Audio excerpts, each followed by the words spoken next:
Alright, let's quit messing around. Let's get right in here. I want to talk to you guys about this deck. I want some opinions. I'm working on the 60. I've decided we'll just do 60s whenever the hell I feel like it, not necessarily on Monday. I think that's like the worst decision I've ever made. Like all the guidebooks, all the stuff that talks about channel making says to do it on a strict schedule, but I don't know. We'll do the same amount of videos. We just won't have a set schedule. I think that's gonna help.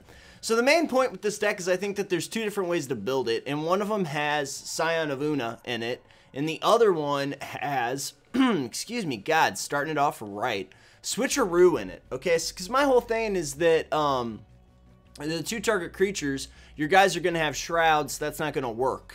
So that's my thing. So personally, I've played both sides. I wanted to get your opinion on it. There's also a couple different cards that I wanted to talk about. One's Hoodwink. Now, Hoodwink is something that I would definitely run if we had 4 of. Because if I was able to score a Hoodwink on... if I was on the play and I was able to score a Hoodwink on turn 2 or in my opening grip, I'd be really, really happy. The one-of's kind of a problem. And that's my whole thing with this deck, is that the way I have it built, we actually have a one-of slot. And right now, in the one-of slot, I'm running one Switcheroo just in case. But it's something that I'm open to interpretation. I really do think that there's two different versions of this deck, the Switcheroo one and the Zion one. The Zion one, I think, is a little bit more effective because it's going to stop our opponents from being able to get rid of some of our tricks. A lot of our tricks are creature based, so I do like having Shroud, and in this particular build I have absolutely nothing that's going to target my own guys. But really in this video I want you guys to go ahead and hit me up with your favorite card in the pile, and maybe something that I'll try running the one of. But you got to remember that even if it's your favorite card in the pile, if there's multiples of it, that kind of changes the secret sauce. So just what you think a fun one of would be in this thing. Because I've been going back and forth with a lot of that, and I think that's probably going to make the 60, so I'd appreciate any input that you have there.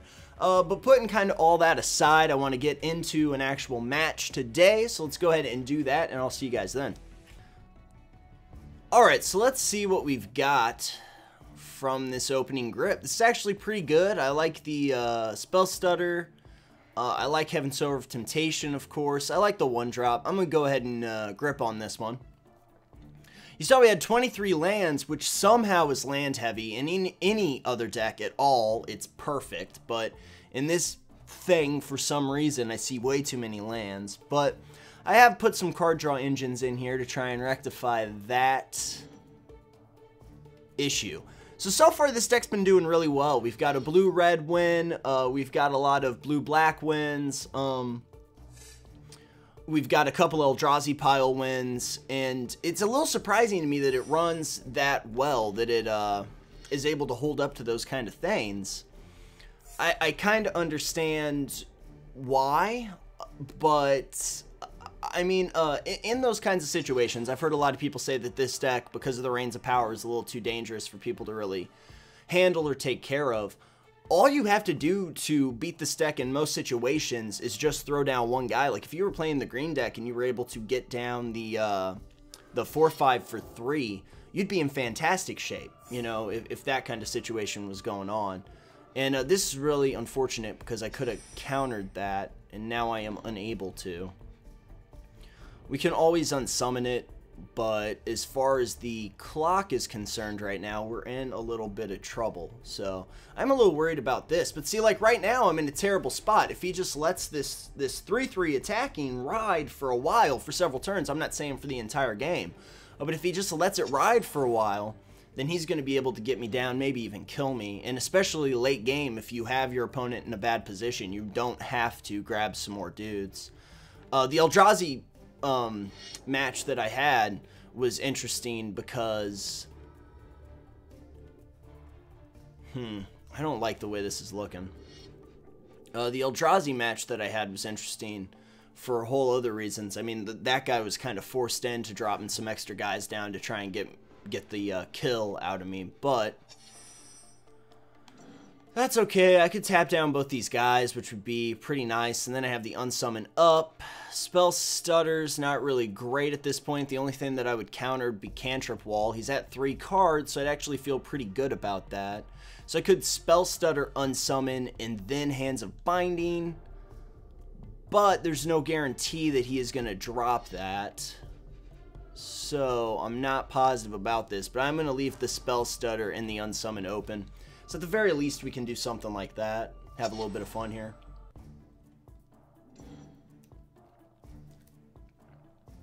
You could have some pretty nasty 3-drops and 4-drops that he could be dropping here too that we're going to have problems dealing with. But hopefully it's not going to be that bad. I mean, the best thing would be if he just goes to play this guy again and I can Spell Stutter it. But I imagine that he's got better things to do right now with his 4-drop space. No, he's actually going to let me just go ahead and do this. There's not much that I can counter in this deck, so we're going to go ahead and just put that guy in the yard. I actually like that quite a bit. Could have another one or something like that, though. No, nothing. Okay, interesting. Well, that's a pretty good turn. I like playing this guy, to be honest with you, because the persist is actually super relevant, and the non-creature spell is going to be hella important to get out against this guy. I'm kind of surprised we haven't seen any enchantments yet. The problem is that a lot of his good stuff is you draw a card whenever you cast the spell, so the cancel aspect is not going to be perfect for us, but at least this thing has persist. It's got 2 counter spells on it. As I've said before, I always like to have the 1 mana up, but making that guy a 5-drop is just a little too much for me. I'll have 2 counter spells as long as I kind of see. Now that'd be a great thing to counter, but luckily we can just counter whatever one he gets with it. So that's probably what we would do anyway, because we actually get some value, some bonus out of that. So unfortunately he's got 3 cards in hand, so I want to leave both counter spells open here. We're going to take 3. So I'm just going to play Hands of Binding in this instance.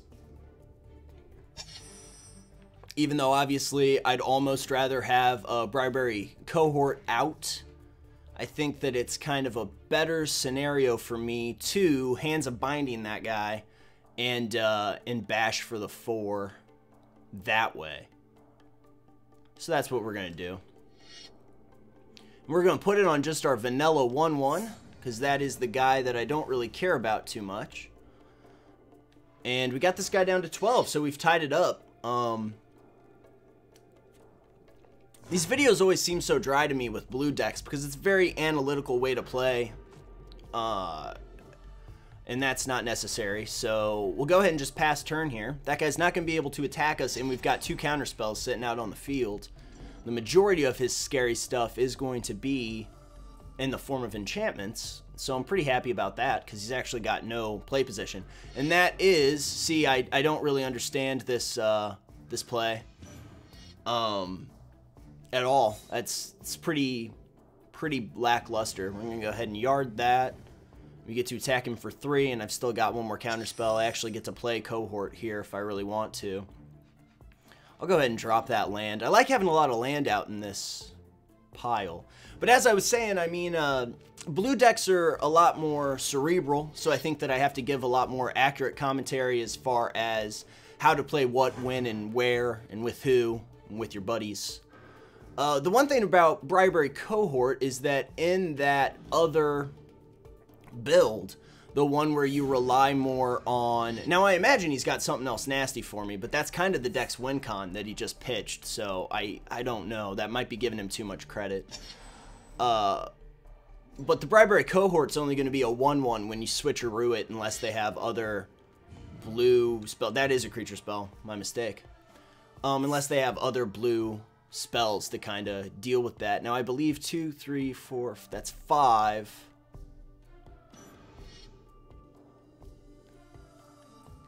I'm trying to think if it's worth it to just grab this 3/3, and it definitely is, because that'll allow me to attack in and tap down his last guy and kind of sew this up. So we are going to drop Sower Temptation here.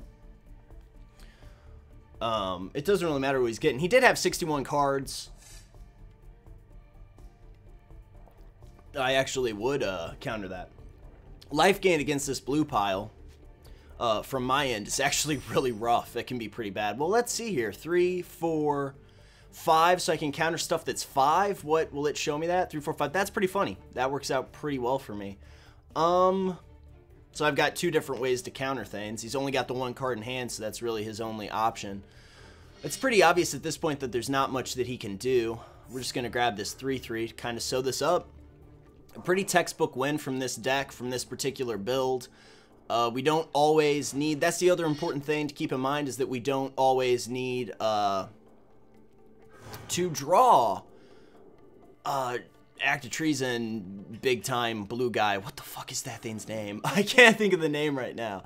But we don't always have to draw that. A lot of people kind of wait around for that win con, but you can get chipping away at your opponent and really damn them early on in this deck. Apparently the computer saw no reason to play anything there, which is curious. Let's go ahead and attack in. Obviously, I've kind of got away from the flash aspect of this, which is something that I was looking at earlier on, but yeah, I mean, that's kind of the blue deck. That's kind of the one build of it. As I said, I mean, that's kind of the build that I enjoy. That's kind of the build that I'm thinking of going, the route I'm thinking of going. But like I said, I do like your input. I do want to see what you guys have to say about the switcheroos. But we're going to really have a long discussion about this one during the deck tech for sure, because there's a lot of cuts that I made that I just think it's not individual card power, which sometimes we can get into discussions down in the comments, and I appreciate those as well, but it's not individual card power that kind of makes up this deck.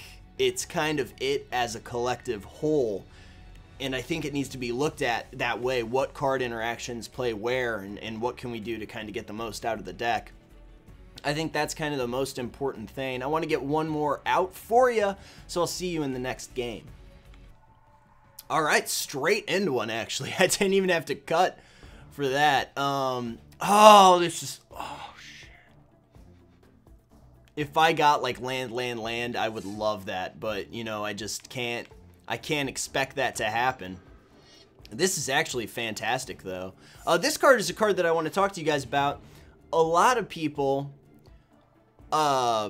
you can look at target player's hand, so you can actually look at your own hand and just cycle out a card for a 3/1 flash speed.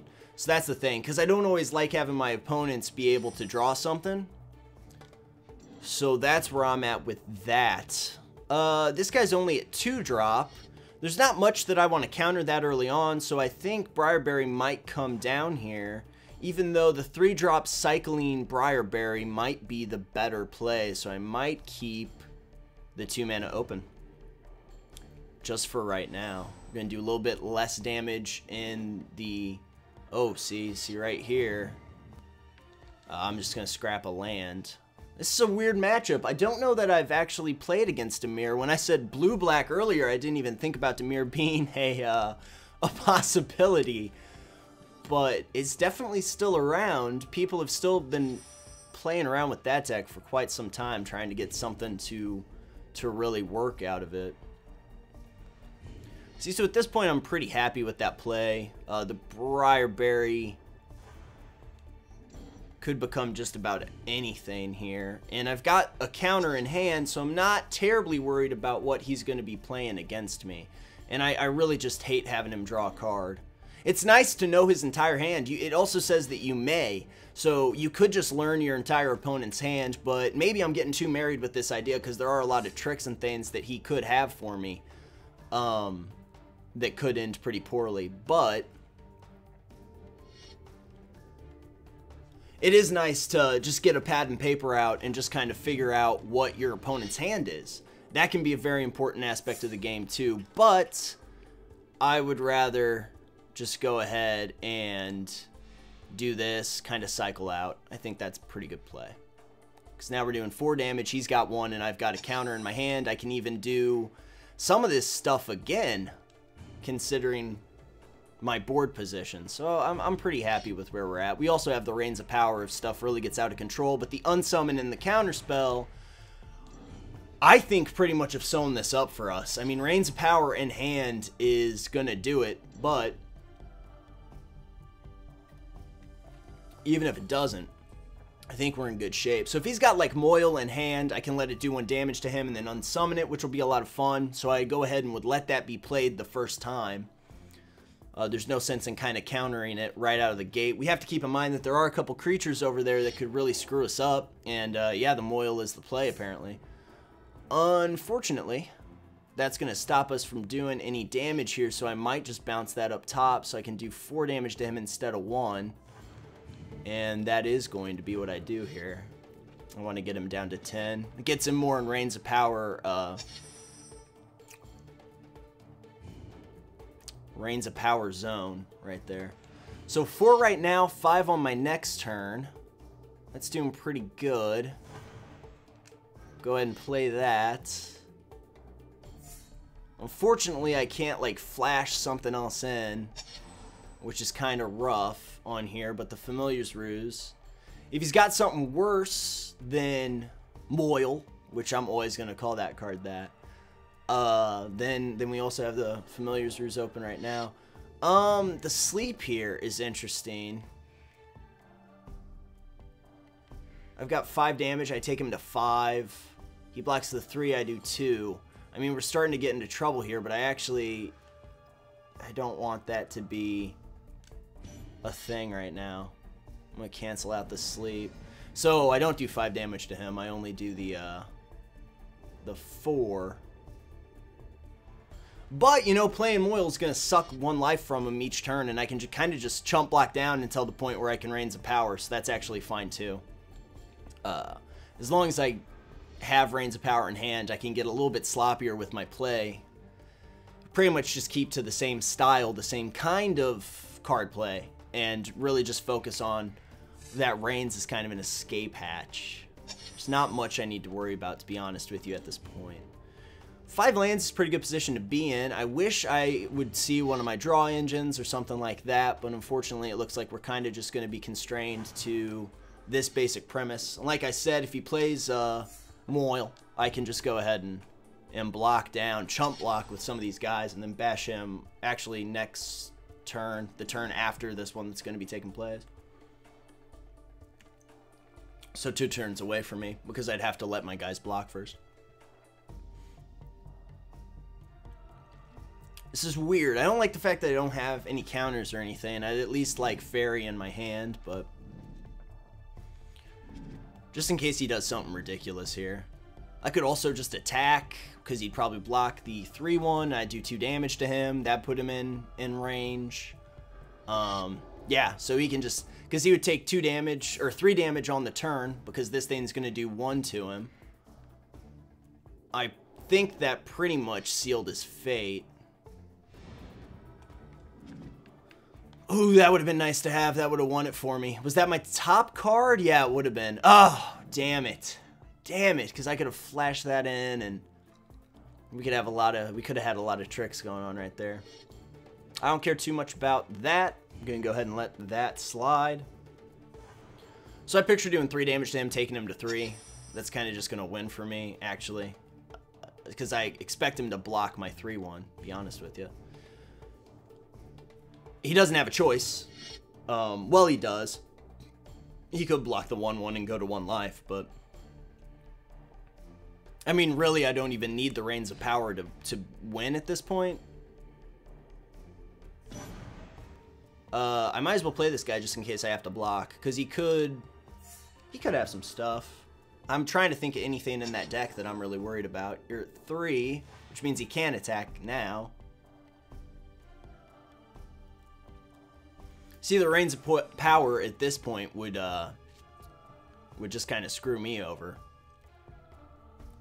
I'm not too worried. I'll block him down. That takes him to 2. Or wait, I could just take the 5, go to 11. No, because he won't be able to attack me. So he's got to leave the 4-4 back, attack with the 1-1. I take that, go to 15. I attack in. Oh, he's dead next turn. I don't see any way that he can win this. Yeah, I really don't.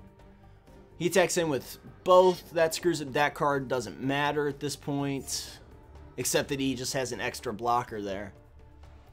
That thing becomes a 2-2. I do 1 damage to him, 1 more damage to him. I could even defensively use Reigns of Power, like use it on his turn. That's 10, 11, 12. I won't block this turn.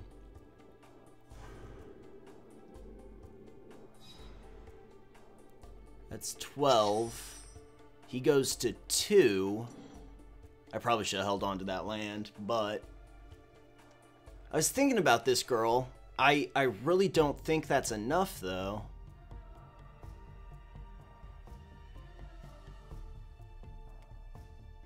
If I attack right now, that takes him down to 2. He goes to 1 at his turn. I could Reigns of Power on his turn, bring the guys over, pass him back to him, and win. I mean, I might as well do that. Because even if he has the counterspell, and I don't believe there's any counterspells in that deck, he still dies to this. This is just going to be a little trickier use of Reigns of Power here, unless I'm completely miscalculating. But he should go to 1 right here. And then when he attacks in, I should be able to Reigns of Power, go through my turn, pass the whole thing.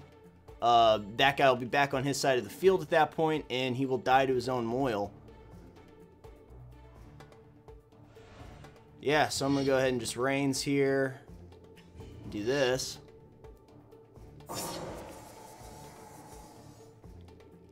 So I think I could have won without the Reigns of Power there. It certainly helped out quite a bit. Just being able to chump block down and keep this Mori out there would have been pretty nice. So essentially what's going to happen is, unless he has an unsummon or something to take care of this guy, he's dead.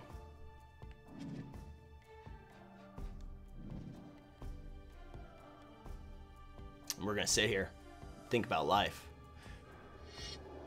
I don't know how happy he is with that outcome.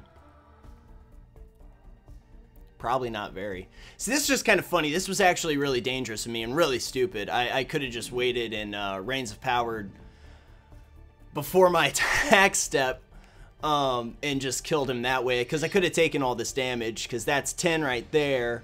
That's only 12. I would have been at 3.